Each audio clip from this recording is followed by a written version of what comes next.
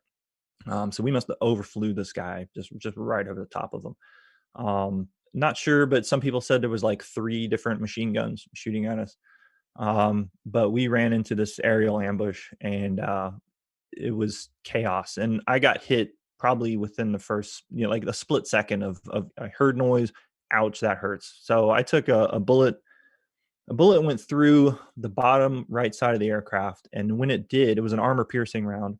And when it did, it split, and it kind of went through it actually went through the collective, which is one of the controls that we use to make the thing go up and down.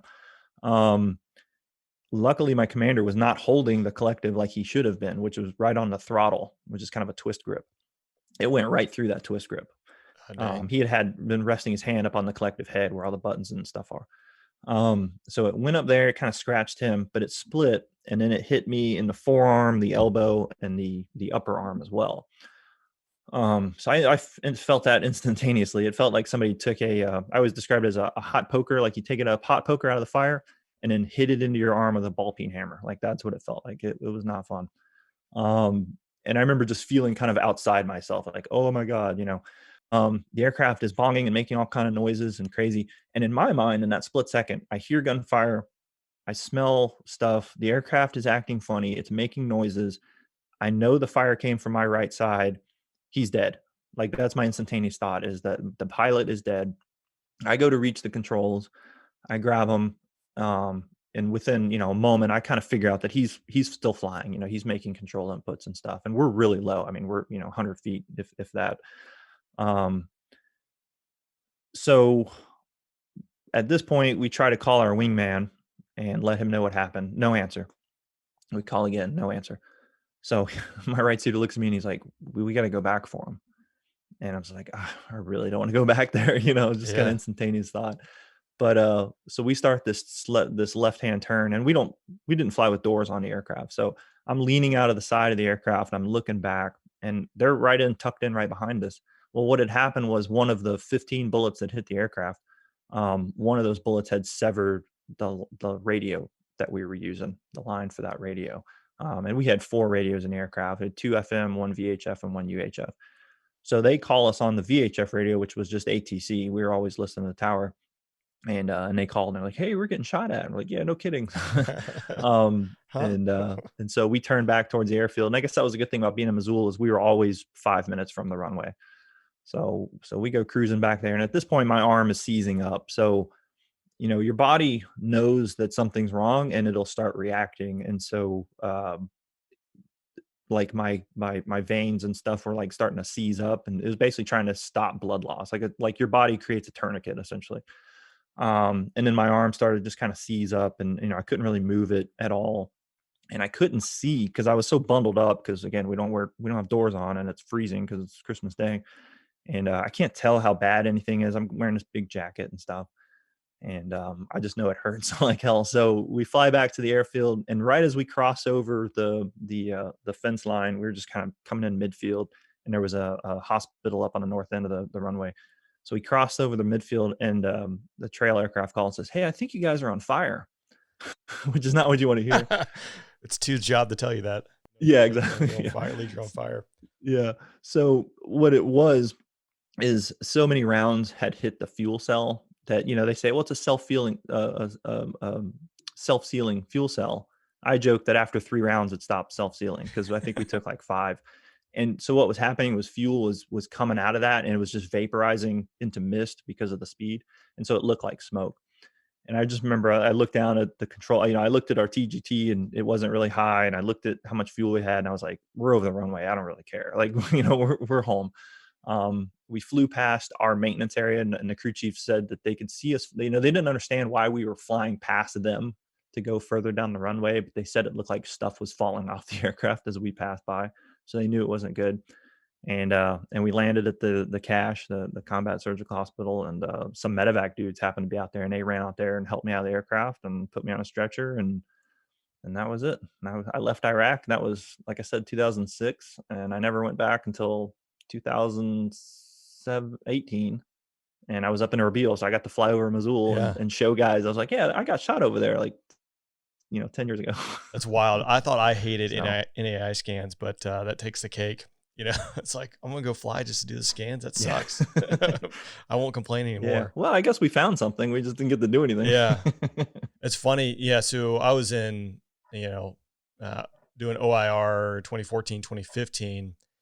And just like, what's fascinating to me is how long we've been involved in this conflict. So you're there in 2006 at Mosul. My father's actually a contract firefighter. He was in Mosul around that time, and then a few years later. And then fast forward, and I guess it's probably 2015. Yeah, the winter of 2015. I remember flying over Mosul and dropping bombs on that airfield. So Oh yeah. it's just wild to see the roller coaster that's been. Oh yeah, Mosul. I mean, to go back, I'm really glad that I got to go back and see it because it's so different. And I guess now I know who to blame. Because there were so many things that you could tell. You're like, man, somebody dropped a bomb on that. I mean, the airfield was completely gone. Some of those big buildings were just rubble. And ISIS had done a lot. It wasn't like the US just bombed the city. I mean, there was a ton of damage that ISIS had done, but all those bridges were out, and it was crazy to look at. So yeah, it was wild to go back. Well, we didn't do anything up in Mosul for the first part that I remember, if I remember correctly.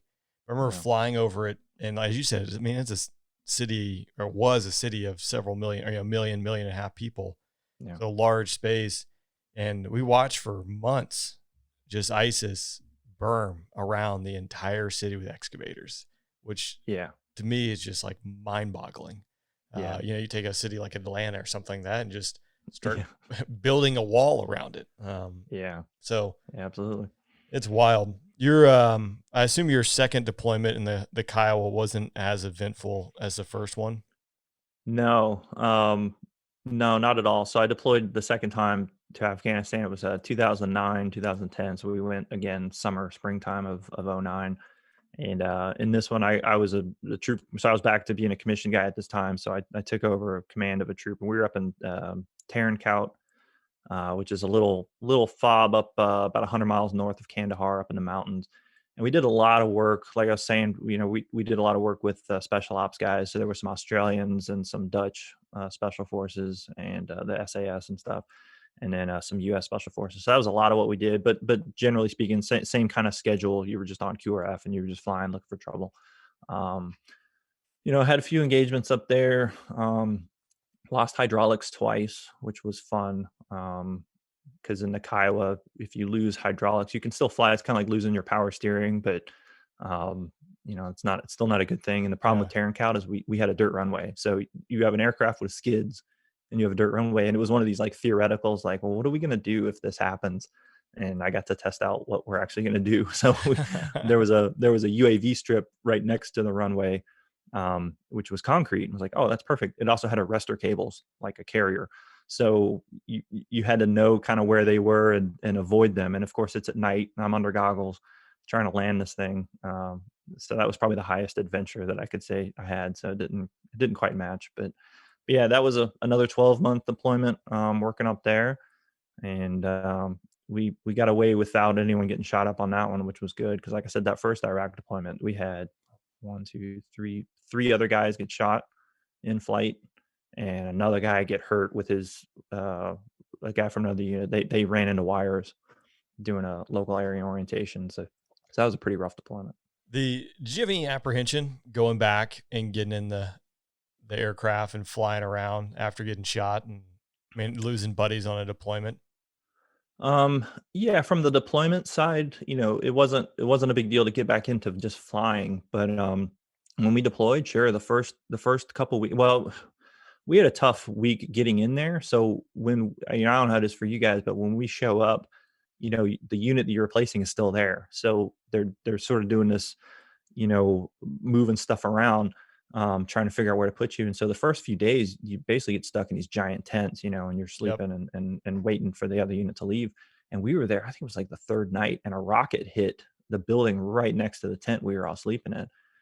And then just for me, I'm like, oh my God, this can't be happening. Like that was way too close. Because Kandahar, I don't know if you've been there, but it's huge, and the idea that a rocket hit that close to you. So yeah, I mean, I would argue that there were probably times where I'm like, I'm probably not going to make it through this one, which was silly to think, but it's just kind of things that go through your mind. But once I got into it, once I got the swing of things going, and like you said, after the first month or so, you're kind of in the zone, and it is what it is. So Yeah, it's interesting. I've thought about it. Flying jets, it's a dangerous business. sure. But small arms fire, things like that, it's something you typically just don't really think about, probably as much as you think about. And I think I've lost a buddy every single assignment I've had. But that's what I've thought about too. Is it's so different, or I think it's different. That's what I struggle is like, getting shot and being right there, and having to go back out the next day, or watching your buddy get shot and helping them, and it's real. It's right there in person, and you're dealing with it. So the effects of it, it's got to be a challenge, and that's why it's admirable. Like, I don't know if I got shot, if I'm like, I'm gonna go hop in the helicopter and fly around. So it's really admirable to. Yeah, I mean, you never know. Everyone kind of reacts to different things differently. So, the story, I was just talking to somebody the other day. I think isn't it the chief of staff of the Air Force was like shot down in Kosovo? Yep. Yeah, and then the very next, got rescued that night. The very next day, went to go fly a mission. So, I think everyone's going to react differently. And I think back to 2006, we were still figuring stuff out. Like, we really didn't have an understanding of the effects that combat was having on people. For instance, the guy that was flying with I mentioned a guy had been shot and killed in the aircraft. The guy he was flying with, he was a very new pilot. Like, he was newer than I was. And he was back on the schedule like 2 days later flying. And I will tell you, you could see a change in him, a very remarkable change. He was a lot more aggressive. He was just, he grew up a lot. He just matured, several years from that event. I don't think they do that anymore. I don't think that they just, we just got to get him back on the horse. There's a little bit more that goes into it now, so that's good. But yeah, it's certainly something that everyone struggles with a little bit differently, and some people struggle more.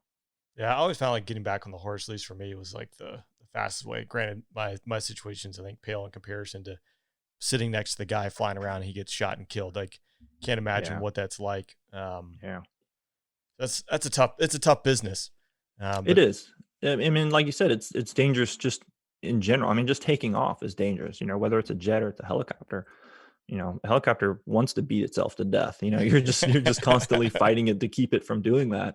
But yeah, then you add a little bit of small arms fire and RPG to spice it up. Then it gets old. But at the same time, you do it every day, and so it just becomes normal and it becomes routine. I remember showing up to my first unit out of flight school and being very excited to go fly. And these guys that were there, they had just come off a deployment. And they just weren't excited. And I was like, man, what's wrong with you guys? Like, we're flying helicopters, and they're like, wait till your first deployment and then see how you feel about flying back home. And now I get it. It's like, oh yeah, the FAA.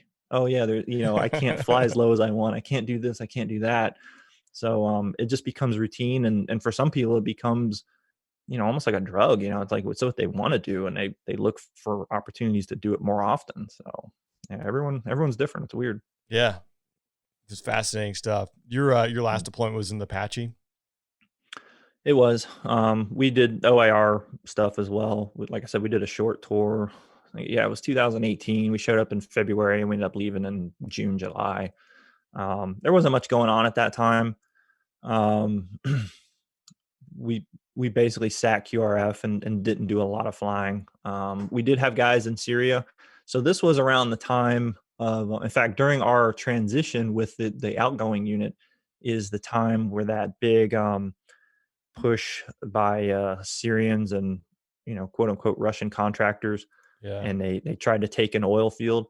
That was like, we had one of our crews and one of the unit we were replacing crews, and they were doing left seat, right seat rides when that happened. And that was insane. Like, just watching the gun camera footage from their engagements, it was nuts to watch. But that was all hands on deck. They were shooting artillery. There was jets dropping bombs. In fact, I still like to make fun of my friend that was there because he had actual tanks in his sights. And we're like, dude, when's the last time an Apache guy had tanks in his sights? But the JTAC on the ground was like, no, I need you to engage these personnel over here. And he's like, man, I should have just told that JTAC to pound sand and just do what I want to do. But yeah, so that was pretty epic. And so that set the mood for the deployment, because we were all like, oh my God, is World War III starting? And we're like right here. Yeah. So it was a very intense couple of weeks where we were worried about what was going to happen, but it kind of died down. And then Turkey started, I guess technically invading, the Kurdish part of it. So then we flexed by sending more Apaches deeper into Syria to be like, hey, we're here too, don't do this. And so, it was a very strange political time. So it was a boring deployment from the standpoint of flying and doing stuff. It was a very interesting deployment from the leadership / you got to see firsthand that you were a strategic asset. It's like somebody was on TV saying, I think it was the Peshmerga or whatever, were on TV saying, well, we're shopping around for different allies because we don't think the US is helping us as much. Basically 2 days later, I'm pushing 10 Apaches into Syria to say, hey, you remember you said you didn't have enough help? This is about as much help as we can give you right now. So you got to be a strategic asset, and that was pretty interesting. Yeah, unique thing for an Apache to be a strategic asset. But yeah, it's funny how the world dynamics work. That sort of, you're talking about like when you guys were ripping each other out. Yeah, that's like the one where like 100 Russians were killed, right? That's yeah, that was very intense. Like I said, we didn't know the ramifications from that, and we know that those guys wanted revenge. They were looking for where those Apaches came from. So it got very intense, trying to figure out, well, what's the next week, 2 weeks going to look like? So, but yeah, it was a wild battle. It's on Wikipedia. I can't remember what it's called, but it's like called the Battle of whatever town. And it's a pretty interesting story, but yeah, there was a lot of stuff going on. Yeah, I'll have to dig it up because I mean, I remember news blips about it. And like you said, a lot of stuff was going on at that time. And obviously having the Russians show up in Syria a few years prior changes the dynamics significantly. Yeah. And I remember when all those contractors or whatever, mercenaries, when they were killed, you're wondering, what is that going to do? Yeah.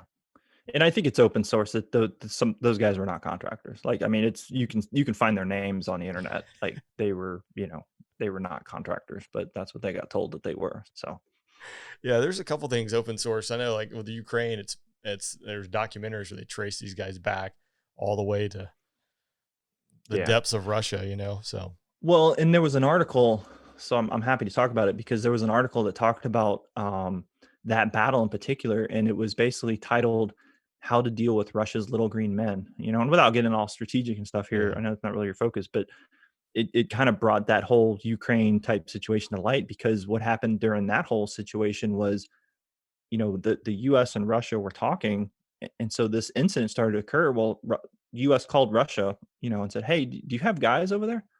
Oh, no, that's not our people. Oh, okay. Well, they're not your people, so you probably are not too concerned about what just happened, right? And so it was a way to say, hey, you got to play by the rules. So but that was an interesting article. But yeah, it was a wild time. I need to be like Joe Rogan now and have someone pull it up on the TV so we can look at it. But yeah, you can expand your capabilities. Yeah. One day. Yeah. No. Well, Brian, I really appreciate you joining me on the podcast. Before we wrap up, you have started a podcast as well, and I wanted to hear if you can kind of tell everyone a little bit about what it is, where they can find it. I think they'll find it fascinating. I know I've enjoyed listening to it thus far. Yeah, I'm glad. Yeah, it's called the Low Level Hell Podcast. And it I guess I could compare it to yours and Jello's over at Fighter Pilot Podcast, where it's looking at it from a different standpoint of, let's talk about the helicopter side of things. And it's not just helicopters. Like we want to talk pretty much anything that's air to ground. But predominantly right now we're focused on the rotary wing, because there is sort of I guess you could say, a gap in knowledge in general when it comes to that. And there's a rich history there that a lot of people don't know about. And so that's what we're trying to explore. We just went through some growing pains, trying to build a website. You and I were talking about this as well, that there's a lot of background that, if guys like us who never really probably looked at doing this and suddenly just had a wild hair and like, I'm starting a podcast, and then you're like, oh man, this is harder than I thought it was. But we do, we're on Apple, on iTunes, we should be getting back on iHeartRadio, we're on Spotify. It's just taking a little bit of time, but we've got our new website up. So it's the lowlevelhubpodcast.com. And, guys can send us questions and things like that. But we just did episode 7 is about to come out. Episode 8 I've already recorded. And we're kind of exploring across the board. So we've had Air Force, Navy, Marines, trying to get some older guys from Vietnam era and stuff on board to talk about their experiences. So yeah, it's a lot of fun. And for me, it's just my stories are not fascinating. I mean, they're really not. But I was around a lot of people that they really did some wild things, and so I don't want that stuff to get forgotten about. And this is just kind of my way of capturing that. I think it's really important. Obviously, we chatted before. I couldn't spell podcast like a year ago. So there's been a huge learning curve. But as you mentioned, like Jello, the Fighter Pilot podcast, Jello like reached out to me when I first started offering a bunch of help. And I think that's one thing that's really cool about this community, whereas some might view it as competition. There's so many stories and there's so many experiences out there. And I do think it's really important to capture it. And so one more person who's doing that, I think is a great thing. And there's just so much out there, and a lot happens. Just like you say, well, your stories aren't that interesting. Not many people like I know can say I got shot and flew back to base. That's a significant emotional and significant life event. So I think it's pretty impressive. But yeah, the Low Level Hell podcast, again, pretty much everywhere, and then iHeartRadio, inbound shortly, but lowlevelhubpodcast.com too, right? Yep. Awesome. Yeah, and I think by the time this airs, it'll probably be all sorted out. But yeah, definitely do your homework on domains before you start a podcast. You have to figure out when you start moving stuff around how it's going to affect second and third order effects. So. Well, Brian, thanks for joining me on the podcast. I really enjoyed hearing your story. I know people are going to find it fascinating. So thanks again, and best of luck, and look forward to chatting to you soon. Yeah, man. Thanks. I appreciate you having me on. Thanks again for listening. Hope you enjoyed today's podcast. Be back in 2 weeks with another round.